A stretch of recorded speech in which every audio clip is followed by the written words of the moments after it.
Jordan, let me start with you. You're originally from California. You moved to New York on your own 2.5 years ago when you were only 15. Why?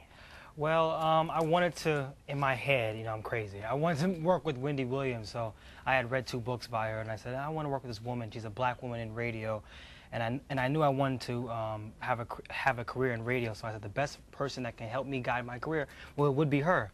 So I said, you know, I'm going to move to New York City, but I said, in order for me to leave my parents, I have to leave legally. What can I do? I can emancipate myself, and you know, I didn't know what that meant. Me being on my own for the first time was going to be that hard, but you know, what does emancipate yourself mean? Going to court? Yeah, you have to go to court in front of a judge. So you divorced your parents effectively? Yeah.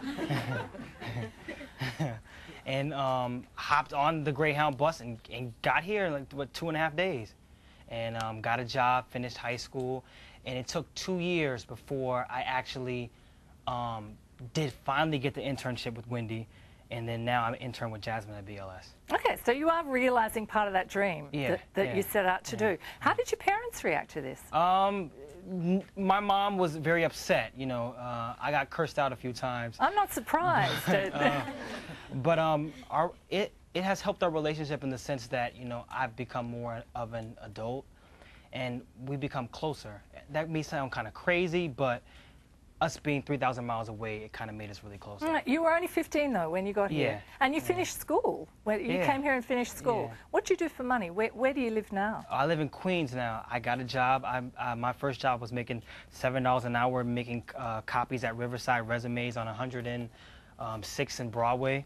So, you know, but I thought I was doing it. I was like, you know, I got a little money in my pocket. I'm renting out a room. Ain't nobody can tell me nothing. And I thought I was doing it, you know. At 15, here I was. What other jobs have you had? I used to clean a Jewish lady's apartment. I used to, I work at Starbucks now, part-time. I was a tech assistant at a place called, I forget the name. But it was on 38th Street, yes. Okay, I used to make printer cables. What? Girlfriend? Used to. Now, I'm focused on, I intern at BLS. I have my own radio show at my school. I'm focused on radio. I'm not dating anybody now. Okay, radio's the girlfriend, huh? Yeah. Okay.